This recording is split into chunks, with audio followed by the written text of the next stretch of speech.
Hello and welcome to Weave the Tale, where tonight we are here together with sisters Chelsea and Fleur of Wanderer's Tome. They currently have a game out on Kickstarter. It went live a couple hours ago now, and we are, let's see here, about almost 80% funded with it. So we're going to go ahead and drop a link in chat. Make sure you check it out as we talk about this amazing and wonderful game that I have had the amazing chance to play, and as well as Level 1 Geek, TPK Roleplay, and a bunch of other amazing TTRPG groups. You could actually check those out on the Kickstarter page down at the bottom with their actual play videos to kind of get a sense of what this game is about. But I'm just going to hop right into it. And I would love it if you guys would introduce yourselves and just a little bit about yourself. And I'm going to start with Chelsea, Fleur, Chelsea, however you guys want to go with it. Usually we say it's Fleur and Chelsea, but Chen, you can go first. Oh. So kind. Well, yeah, I'm Chelsea. I'm one half of Wanderer's Tome. I mostly take care of like writing and marketing, and we both work on game development together. And then there's Fleur. Yes, I am a illustrator and designer, and I mostly handle of the design of FLABBERGASTED and all of like its marketing material, Kickstarter page as well. And together, we write and develop our tabletop role-playing games. Our games. Game for now, but games. One of the main questions that I actually got from our Discord is that, are you guys actually sisters? I mean, yes. I mean, we could not look more It's true. Literally right now, we're wearing red hats, the same glasses, we didn't white intend blouse. to coordinate. I mean, it's we is are this coordination sisters. just a ruse? No. Yeah, we're sisters who like each other, which is rare. Exactly, that's what my confusion is. It's like you guys seem to work so well together, and really like working on this TTRPG. You guys seem like such a well match. Like Chelsea taking care of the writing, Fleur taking care of illustrating. Has it always been like that? You guys just seem to complement each other so much on your work. It's probably the first time we've been working together, like on a larger scale project, though. But we've always known like we have a good, like, how would you say? I mean, well, we've always been really close. We have the same group of friends, the same hobbies, the same interests. So it's not really the same temperament as well. Like we both know how to are both very relaxed and chill when it comes to working. You know, no one's like really like high strung or quick to explode. So it was inevitable that we work well together, and it's actually surprising it took us this long to start. I mean, what a way to launch with Flabbergasted. You guys did start with murder mystery kits, though, right? Yeah. So that was about. Sorry, that was about a year and a half ago. We finished our first murder mystery as soon as the pandemic hit, which wasn't the best time for murder mysteries. But that's how we started. We both really love LARPs, and we started writing murder mysteries for our friends because we kind of played every single murder mystery out there. So we're like, we have to make our own now. And we just came up with the idea, like, why don't we start something together and package the murder mysteries we already have, polish them and sell them, since we kind of collectively we have the skills needed to make games together. And that's how it started. We started murder mysteries, and like a year later, we decided to create our first tabletop role-playing game. And here we are. No, it's crazy because you guys announced Flabbergasted back in June of this year. So how long had you guys been working on it before you made the announcement? Probably around January was when we started like just having the idea of like the seed of Flabbergasted, and then we started like letting it develop. We also applied for an arts fund to help us develop the game, and we got it around March, and that's kind of like when we really kicked off like full steam into working on it. That's absolutely amazing. I've actually never heard of getting an arts kind of fund to help produce a game. It was the Malta Arts Fund, if I'm correct. Correct me if I'm wrong. Thank you. Yeah. What was the process with that? Do they usually work with small to mid-sized TTRPG developers? Like, how does that work usually? Oh no, there's been just like complete surprise.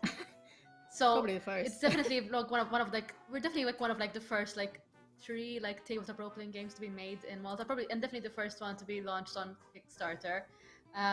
Normally, so every year they have a bunch of funds that go out for things like usually like it's art exhibitions or like performances. Maybe you're putting together like a poetry book with, I don't know, like just a lot of different artistic projects. And but this year, like basically after the pandemic, since the arts took like a really big hit, they just invested a lot more into different kinds of artistic projects, and they went more for like things that you can enjoy like online or do digitally. And so I thought like we have ours was a pretty good fit, because we're also designing Flabbergasted to be played apart from just the book, we have a PDF that's very like screen friendly. And so like we've managed to like to pitch it as a like, you know, a digital way of playing tabletop role-playing games. And yeah, definitely one of their first for the kind of the Malta Arts Fund. I know, you're like pat on the back. That's absolutely amazing. To have content that is both web friendly. I'm excited to see the PDF already. Your guys' quick start guide, which is free on the Kickstarter page, was incredibly friendly for me to scroll through on my phone when I wanted to read for sort of that background knowledge for the game that we ran. So I'm excited to see what the full rule book will look like in that online PDF form as well, and just the accessibility with that. And just how it is that mobile, because so much of what is happening now is digital. So it's nice that you guys kept that in mind when creating this. But I know that the physical book is going to be absolutely gorgeous based on this art.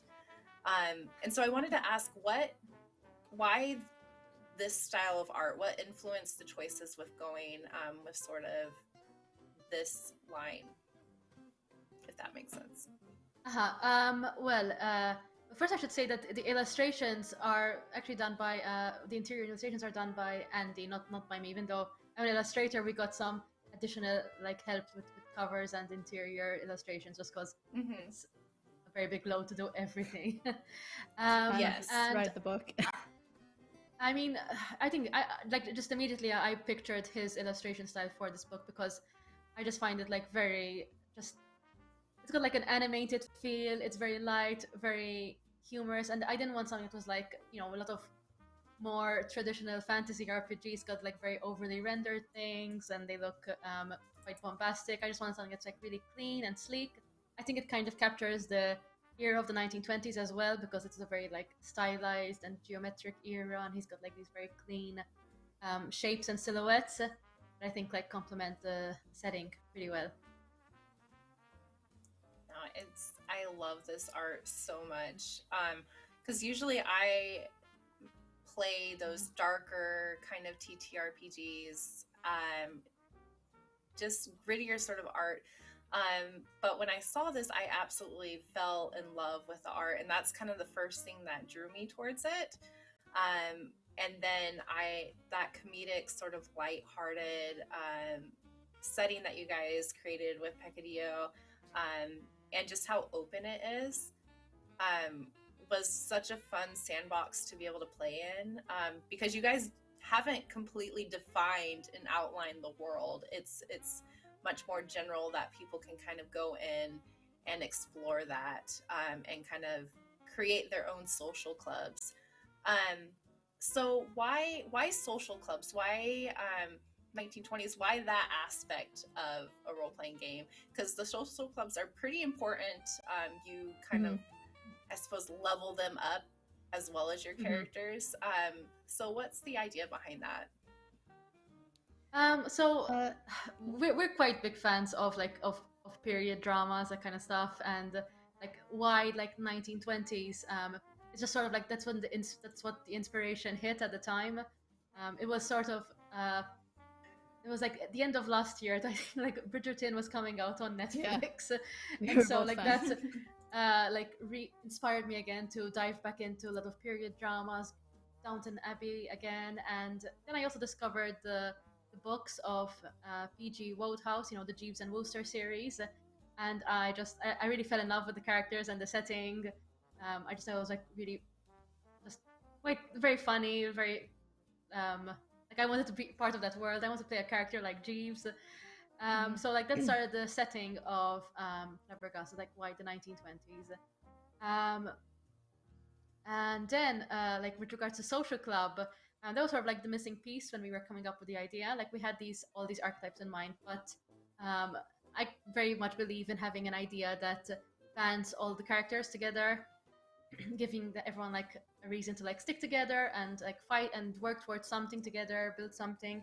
And strangely enough, the idea came from when I was watching the Around the World in 80 Days movie with like Jackie Chan on Netflix, like just a random night binging like some whatever content on Netflix. And like the story of Around the World in 80 Days, it just starts out as a guy who is part of a social club, and he gets challenged, to go. I bet you can't go around the world in 80 days. And just at that moment, like the whole thing clicked for me. Like the social club aspect was quite a big thing in for quite a number of centuries, but still very big in the 1920s. And I thought like, that's a perfect way of tying it all together. Everyone will be part of their own club. Other clubs will send you challenges so that you have that competitive rivalry and that camaraderie that comes from like working towards towards a common goal, having a like a nemesis kind of thing. And yeah, so that was the inspiration for it. And then the importance of social clubs kind of came through playtesting. The first playtest we ever did, the archetypes surprisingly have stayed the same since our very first playtest. But we had social clubs, but it didn't have its own sheet, it didn't have upgrades, it didn't have all these things. And pretty much everyone who playtested it kind of brought this up, that they would love it if you can upgrade your social club and it be its own kind of its own sheet. You track everything for your social club, and it will make you feel more part of a group. I think everyone loves the idea of having your own clubhouse that you get to design and decorate, and like you were gonna say, like video game wise, when you collect it's everyone's trophies favorite and you go back aspect. to your home base and you display them, and so that came from playtesting mostly. It was players' ideas. No, that's fantastic that you guys had the playtests and that the game evolved. You had mentioned that the archetypes kind of stayed the same throughout that.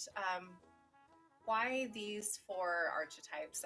The well-to-do, the help, the entrepreneur, aristocrat, and the bohemian. What kind of went behind the naming of those, as well as just why sort of those 4?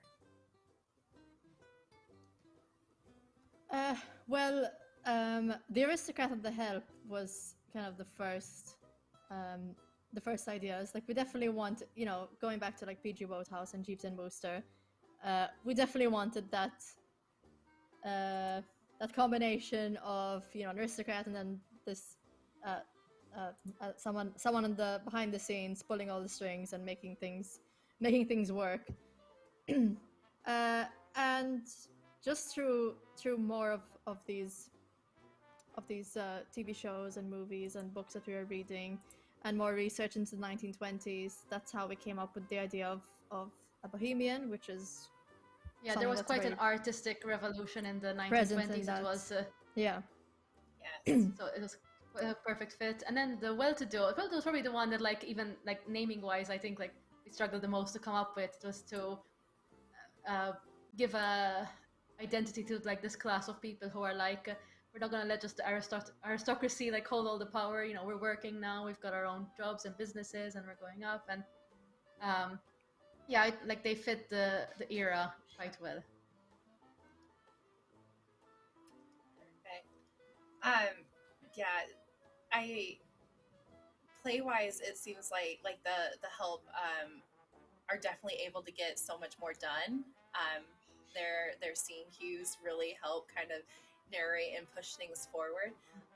And that was seriously one of my favorite aspects of this game, system-wise, was the scene cue, and just how collaborative that made the entire storytelling experience. Were scene cues something that you guys were always going to have in it? Was that something that evolved? And just, yeah, tell me more about the scene cues, because I love them. I think we knew straight away that we were going to do without heavily relying on dice. And one of the original ideas was to see like, how can we do like a role-playing game but using like more ad-lib style, like filling in the blanks about like what happens in the story. Obviously it developed quite past just ad-libs. But yeah, like the scene cues, it's just, it's you know that whatever you're gonna do, you're gonna succeed at it. You're not gonna have to rely on a role. Like if your character is, you know, an aristocrat and they're used to getting their own way, then you're not gonna fail at it just because your role was bad. You might be misusing your scene cue in the incorrect situation, but you're gonna do what it is that you want to do. And I don't know, I just think there's so much potential with them. They're quite flexible, so you can mold them to fit in your scenario. Like, I think they give you ideas to. They give you ideas on how you might finish a scenario, or yeah, I think they definitely help with storytelling, with different archetypes. And some of the scene cues as well allow you to like create your own NPCs, or come up with like just more funny situations that you can add. It's like spread gossip. You've got a scene cue where it's oh, I forgot the name of it, but it's like you can create an NPC. Oh, the gossip ones. I love those. They have a lot of situations for just hilarity later on.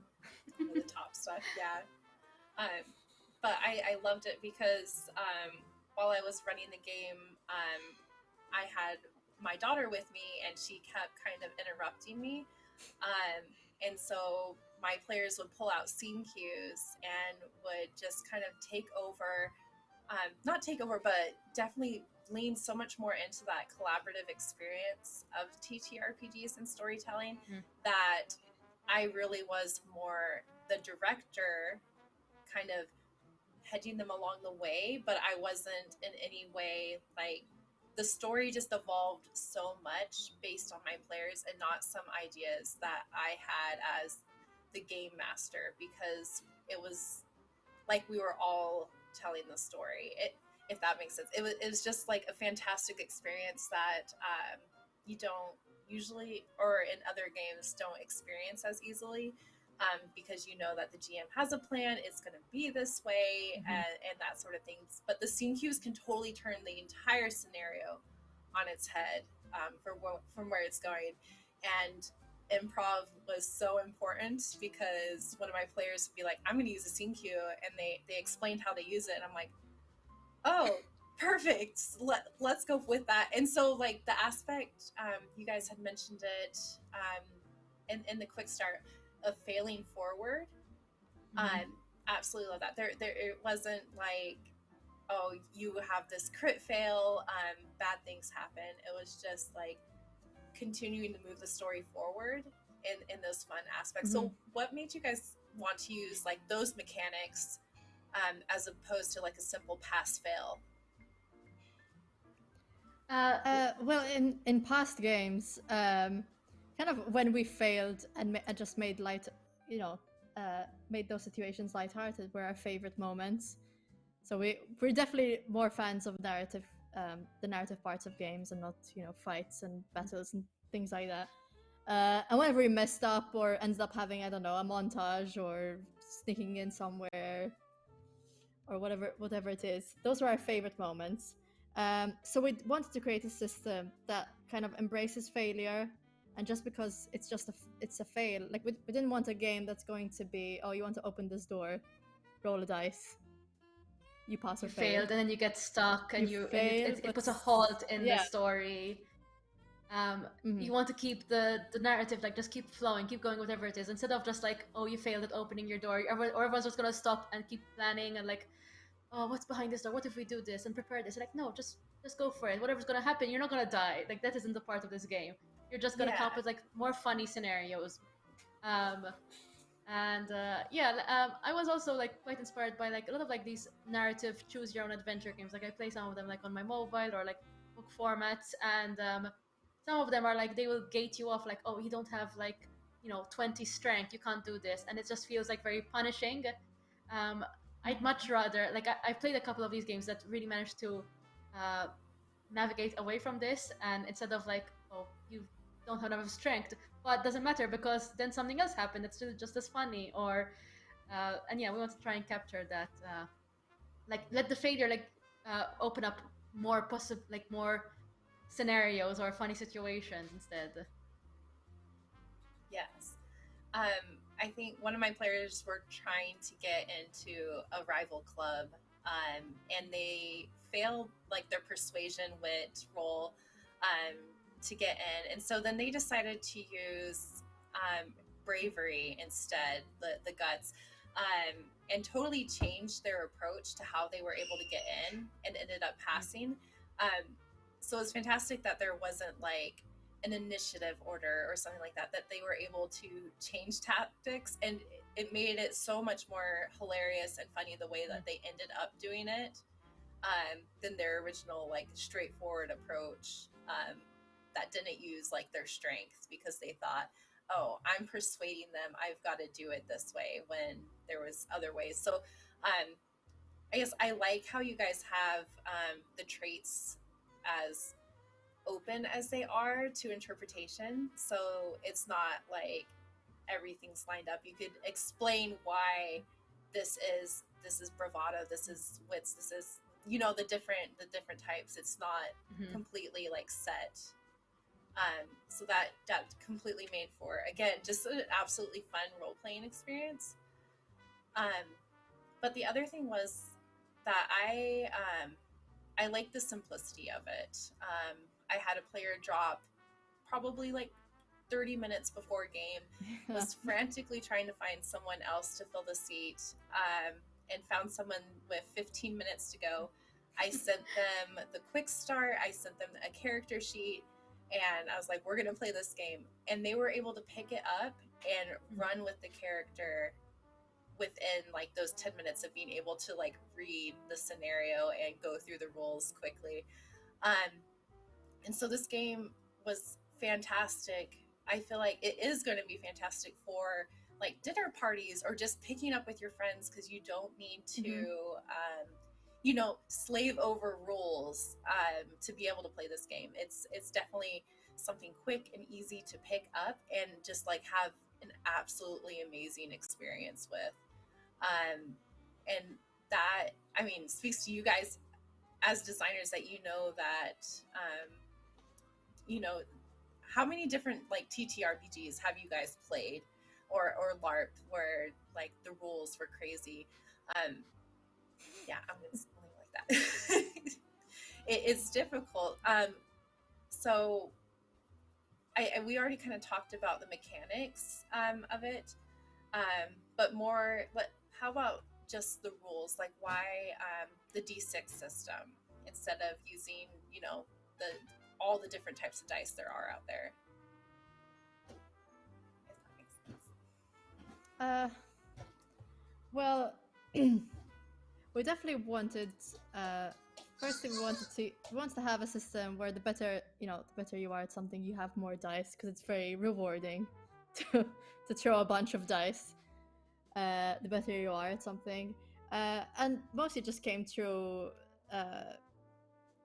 you know, just some testing to see if a D6 will work or not. The D6 one, I mean, there isn't a really like mechanically very like robust reason. I think even like, for example, our very first tabletop role playing game that kind of like got us into this like, you know, tabletop role playing was like the Dragon Age role playing game. Like use by Green Ronin using the Fantasy Age system that uses like a pool of D6s, and I mean that probably just had like some influence, just that like that was one of our first. We got so used to using D6s. It is very nice and rewarding to have like, you know, you're gonna roll like 6 D6s for your trait. It's just like very like nice and tactile. It's true. I don't know, even just accessibility wise, yeah. And even just accessibility, you know, it's a lot of people use D6s.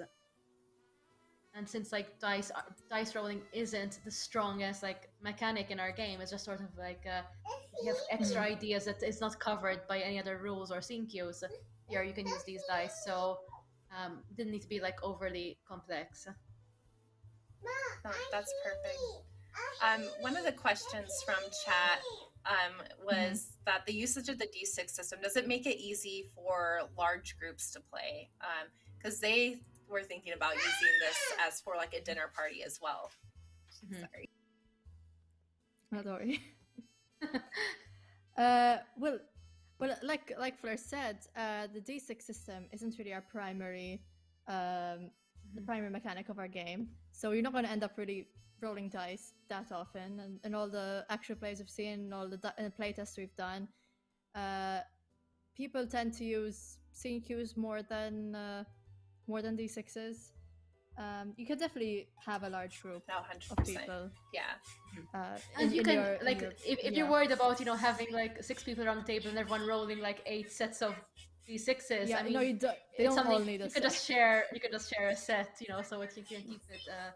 Everyone isn't going to be rolling dice at the same time, or yeah, anything like that. I think I had one player only roll once, and then a couple other players twice maybe, and then one like maybe 4 times. But yeah, I love that dice are not the main mechanic, that you guys are much more into that narrative storytelling system than number crunching and dice rolling. So that was absolutely, I love that so much. Like I always found it frustrating and like when we're role playing and you're like, I just like acted the hell out of this scene. I did such a good job, right? And like I play acting it, and then suddenly you're like, okay, but roll persuasion anyways. I'm like, okay, fine, and it's like you failed because even though like I acted so good though, don't I get any bonus for it? So we just wanted to reward like good like role playing and good acting. So much.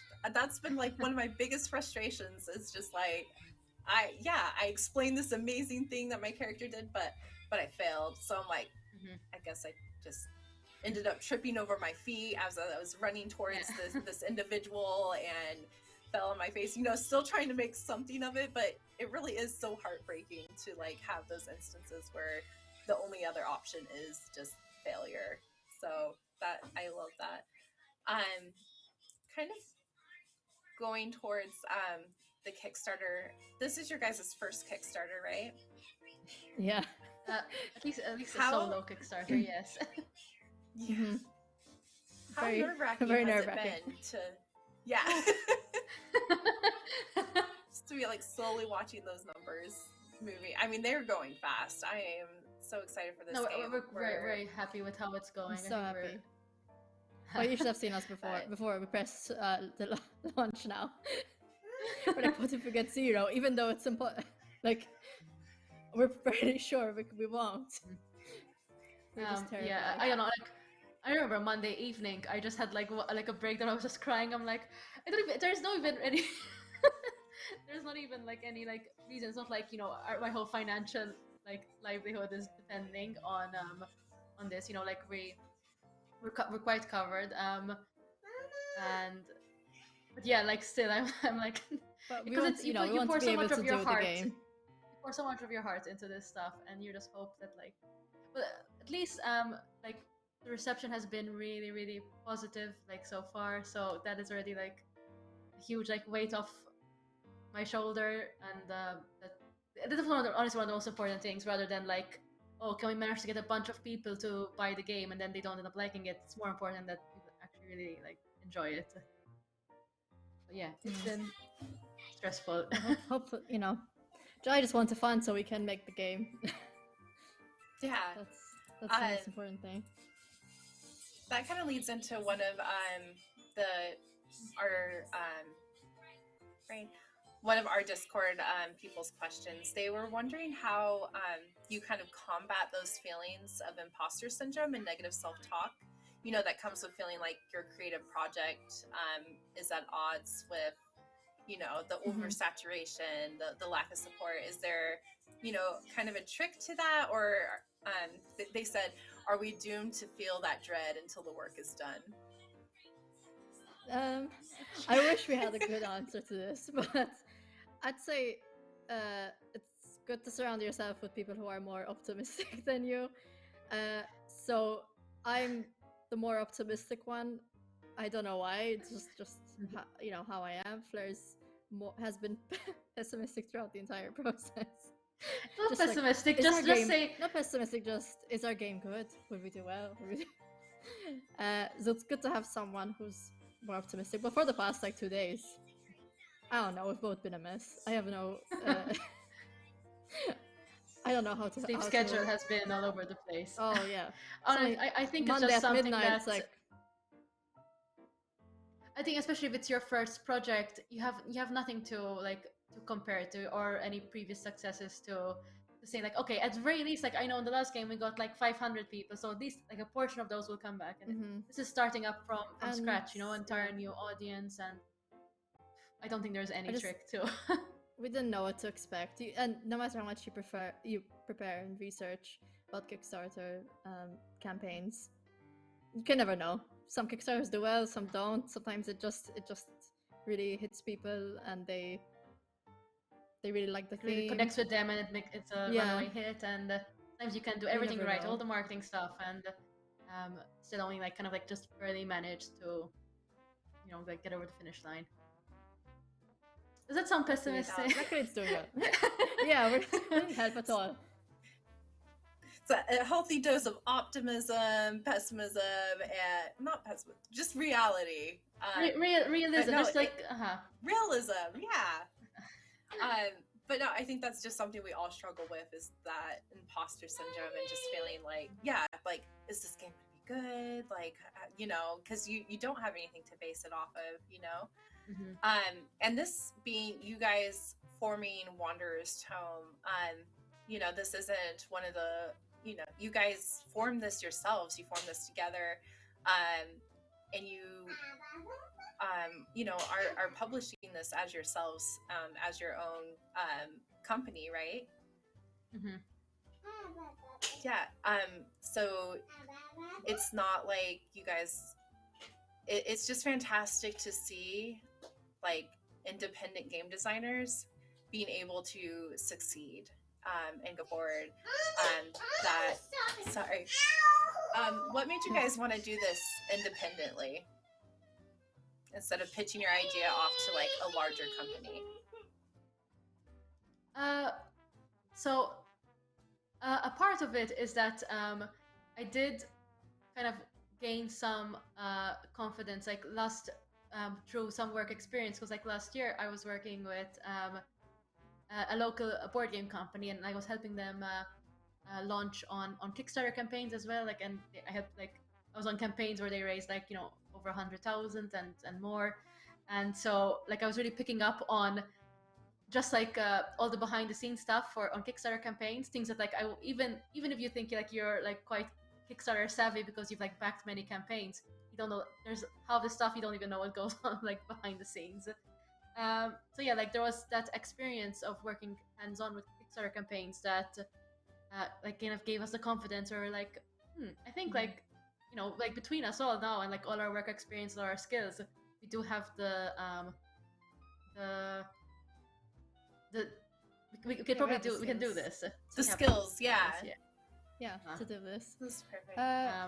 Yeah, and obviously then when we got the funds, it definitely helped alleviate a lot of the stress of making our first tabletop role-playing game. we can definitely produce a really high quality book now with that initial fund. I know we're doing. What Watching the numbers stretch go up. goals? I know, right? Me too. I just Every saw it time go I'm up. looking at it. It's so exciting to watch those numbers go up. What stretch goals are you guys most excited for? Okay, I am Quite definitely a lot looking planned. forward to, and one that we pushed like as close as we can to our funding goal, which is just give it a nice high quality upgrade to the book, gold foil, ribbons, just And a ribbon. make it as lush as it can be. I think it fits the theme. We want it to be a really gorgeous book. So that's I think like our second stretch goal. That's one we want to get like quite early on. And then we've got a lot of just like more content for the book, sort of like fun, like we're gonna have a section at the end where we have like the language of what you should be using in Flabbergasted, like all of these like fun whimsical words. That's already in the base book, but we've got like more like of these fun add-ons that we can add. I really want to do like for me personally, one of our stretch goals is a fashion guide, because I really love historical fashion, and I want to put together like these are all the hairstyles that you should be expecting in the 1920s and the dress sense, and just have like a nice few pages of just really cool outfit inspirations. Like that's for me personally one of the stretch goals I'm looking forward to. It's gonna be a lot of work. Yeah, just more pages, more story hooks, More campaign, hopefully. More work. We're hoping to add some locations, in Peccadillo, like detailed locations, maybe with so maps. The game's gonna come with the city of Peccadillo, like it's gonna be a full map. Regardless, that's in the base game. That's in the standard version of it, with like a breakdown of locations and districts. One of our stretch goals is like we're want to do like a very more classic kind of mansion, and do a breakdown for that, like floor plans and characters that you can meet there. That's one of the stretch goals. Those are the stretch goals, yeah. That is fantastic. So I guess before we kind of end, we have a couple more questions over there in chat. So 1 second. Flow over walls sounds great. Just people seem to absolutely love this game, and that you guys really do. You've put in a ton of hard work into this, and it definitely shows with the product and with the Kickstarter page, which is absolutely gorgeous and cute, and I love scrolling through it. Just everything seems to be, it's working perfectly together, and just like you two, it's absolutely so that. Aww. I know. I had to do it. Cute. Right. So what's next for you guys? After when Flabbergasted funds, because it's gonna fund today. What are you guys already thinking about your next project, or what comes after Flabbergasted? Yes, we are. We're much we're never short of ideas. We have like 10 games planned out in our heads, but we have one a strong idea for the very next game, which I don't know if we should say. I don't think we should. I'm not gonna announce anything yet. It's quite secret. Don't announce. It's quite new, but definitely we want to stick to making more rules light games that focus on the drama. Focus on the comedy and lightheartedness, and focus on the comedy. Yeah, I don't see us making a horror tabletop role-playing game, for example. I think we're gonna stick to comedic, drama, perhaps more periods, tabletop role-playing games, because we both really love period games and media, other things like that. I'm excited for like the idea we have for the next one is. I feel it feels mean just like not saying anything, but I'm so excited. You're just teasing us. No, it's fine. Make sure Flabbergasted is funded, and you will know the secrets of the further games. What we can say is we would like to tie our games kind of together. Like there will be some nods to Flabbergasted in our next game. That's that's maybe for sure kind of okay. We'll stop talking. What basically it looks like though for the next, like, you know, if this fund, I mean, when this funds, it's definitely like the next 4 or 5 months. It's just like non-stop on this. There's working on this, writing to do, back and forth editing. So that's mostly what the next, you know, like until the end of the year and a bit the beginning of next, it's gonna look like. Mm-hmm. But yeah, we have working on some more Flabbergasted content as well. Yeah, expansions. We More have ideas. It's so exciting. Quick, one other question from chat is there any chance at a leather-bound special edition stretch goal? The fancy book. Oh, you want to be real fancy. It's not planned. I don't. Yeah, I'm not sure. Sure. We would look into it because that would definitely look beautiful. If we like go like crazy, like over the top with funding, then yeah, we'll have to think like even more like bombastic stretch goals. But we definitely since this is our first campaign, we wanted to keep like limited editions and all these special editions and box sets and kind of stuff. We want to keep it small and like and limited because, you know, it's a lot of like extra coordination, and so as much as we can, we try to keep it. You would rather upgrade the base book and make that really special. But maybe like gold foil edges. I really want that. But I love sprayed edges. Fleur wants the gold edges, guys. I do. Let's make it happen. Another round one would be nice. Maybe down the line. Yeah, we'll think about it. Okay, it will be thought about, chased off, so don't worry. But I know that this book is going to be absolutely gorgeous. I mean, just looking at the art that's been cycling through, that's going to just look so well on a paper, on print.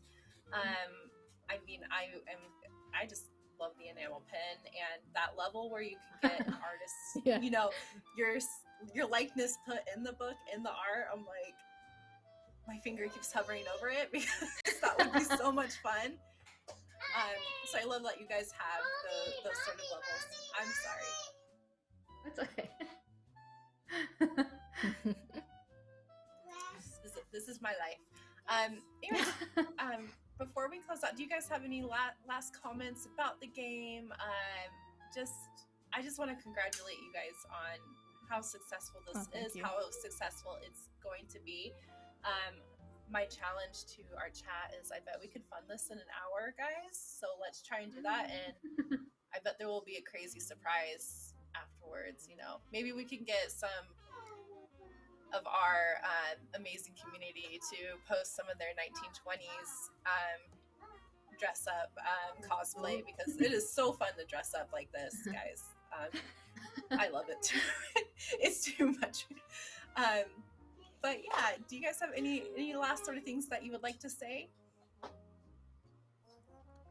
Mostly just like thank you to like everyone who supported us so far. Like I know Chase has definitely backed, because we've been looking through like who's been backing kind of stuff, and like thank you all though for like supporting. It's been amazing. Enthusiasm it's been a surprise. Yeah. A surprise, and it's been very wonderful. And we hope to keep publishing more like fun, lighthearted stuff within like tabletop role-playing game world, and definitely those rules light systems. I love it, and I'm excited to see you guys go down this journey of creating TTRPGs. This is Wandering Tome's first TTRPG, Flabbergasted. They are already just about funded. You could get the link to the Kickstarter right there in our chat. So make sure you click that. Sorry, we got sand on our feet. She's mad. And my challenge to our chat, to our Twitter, I'll be posting that, is let's fund this in an hour.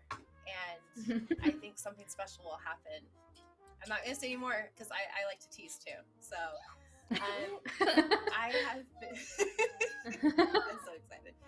I'm not going to get any sleep tonight. No, you guys are. I'm so sorry. But you guys got your champagne. You are ready to celebrate. Because We finished our bottle. No, I have another for when we fund. Oh, okay. Yeah, I got another. Fleur, you need to go get another bottle of champagne for when you guys fund. So hopefully we don't fund at like 3 a.m., but we'll see. Or I'm getting drunk at 3 a.m., I guess. You know, for something like this, you can. It's totally fine. Yeah. This is an exciting time. And to have such a successful game for your first Kickstarter, because I'm already predicting it, it's going to be an amazing, rewarding success. Just congratulations, and I'm so happy and excited for you guys, and so excited to see what else is going to come from Wandering Tome in the future, because it sounds like you guys have so much fun content to keep an eye out for. We'll be posting, if you guys are okay with it, your Discord link in the show notes, so that you guys can get you know, that up-to-date information. There is a section in the Discord about Flabbergasted, Q&As, that sort of thing, so you guys can get more information from the creators themselves, and ask your questions and just kind of see what other content is going to be coming forward, and look for games. This is such a fun game to play in and to run. But yeah, why don't you guys tell us your social media handles and your favorite archetype of the game. I know we and this time we'll start with Fleur. Yeah. What do you mean by archetype? Archetype. Archetype. I'm sorry. Oh, sorry. So yeah, I'm. You can find me on Twitter as Flirtator, and on Instagram it's Sciortino. Although spelling wise, like you can find it on our website because it's a bit of a hard one to spell. And my favorite archetype is probably the help. I really like. I love Downton Abbey, and I want to play one of the downstairs cast so much. Yeah. Well, you can. I'm Sciortino because we're sisters, so we have to have matching names. On Twitter, actual sisters, guys. I'm also Chelsea SCI on Instagram, and I mean, so far from what I've played, my favorite was the aristocrat. I love being a snob, and it's being okay. It's being okay. It is perfect. Thank you guys so much for joining me today. Again, this has been Flabbergasted. I was joined with Chelsea and Fleur from Wandering Tome. They are the creators of this amazing comedic role-playing game that went live on Kickstarter just a couple hours ago.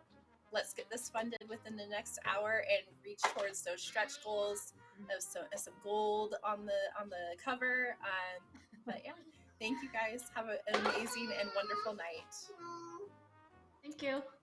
Thanks, everyone.